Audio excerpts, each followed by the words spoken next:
name is Susan Lanning, and I'm the director of the Audie Murphy American Cotton Museum. I want to welcome all of you to the museum, and I'd like to introduce Dan Perkins to all of you.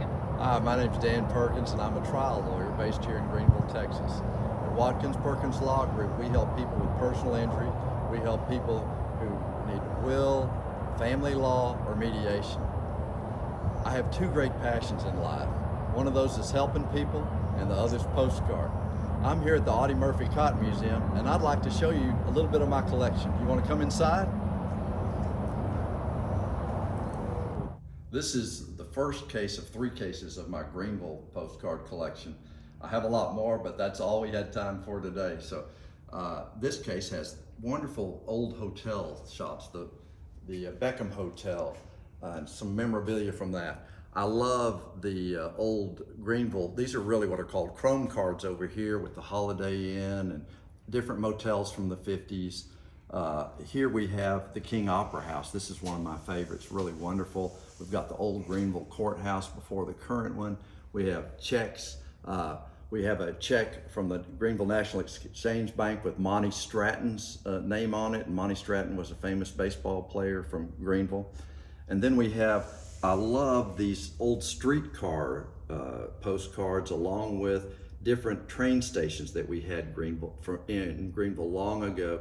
There's actually a card in there from the races that they used to hold next to the YMCA, what used to be the YMCA here in Greenville.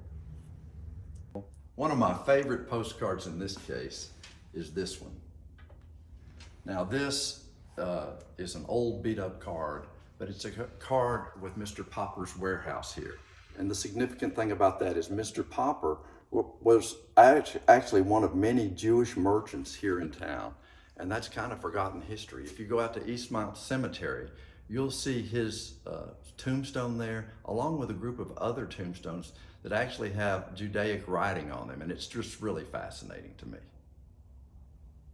In this case, there's a focus on Greenville education. For example, we have Burleson College, which was a college here long ago.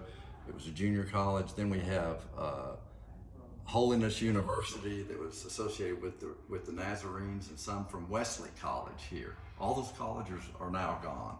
And we also have a little bit about Greenville High School in this case. This is one of my favorite postcards. It's very rare because it's what's called a real photo postcard. And this is a football game of Burleson High, and that was Burleson College, excuse me, and that was a college sponsored by the Baptist here in Hunt County. And they're playing Grayson County College, which is, I was born and raised in Sherman, and so it's neat to me to get to where I grew up and my new adopted home. In this case, I have, if you're familiar with Graham Park here in Greenville, there's a section here about Graham Park and how it's evolved through the years, the old pool that we had here. I've got old downtown pictures, some of these wonderful pictures of ladies and men in their 1900s garb. I love collecting these match covers too that show a lot of Greenville history. Yeah, those are cool. I like those. And here's kind of the evolution of the Greenville power plant. As y'all know, Greenville was the first municipal power plant. We're in the state of Texas, and we're very proud of that. And that's continued down on this level too. This is great. It's just what I call paper. It's saddlery and harness, and it has the invoice there. That was from Greenville, Texas. So I just love those old paper products too. One of my favorite cards in this case is, it says, Fairview Retreat for Nervous and Mental Diseases, Greenville, Texas, Charles L. Gregory, MD Superintendent. Now, this home is still in existence here in Greenville, Texas, and they're remodeling it this time. It's just north of Graham Park, and it's a wonderful part of history. I actually have a letter in my collection from Dr. Gregory to the Harrell family, and Mac Harrell was a famous opera star, and so one of his relatives died in this sanitarium, and it's just a good, cool local connection. That's neat. Susan, another one of my favorite cards is this one. It's also a real photo postcard, so it's relatively rare.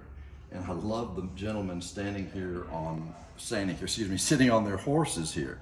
And over here, right in this area, is the old Greenville the old Greenville post office, and now it's been remodeled by the Rotary Club and is now called the Landmark. I do want to ask you, Dan, what made you start collecting postcards? I mean, that's unusual. Okay, I'm unusual. One of the reasons is I love history, and I love its history, not only the photographs or the images on the postcard, but then when you flip it over, it's wonderful to see what people wrote. I've got a postcard of Wesley United Methodist Church in the early 1900s.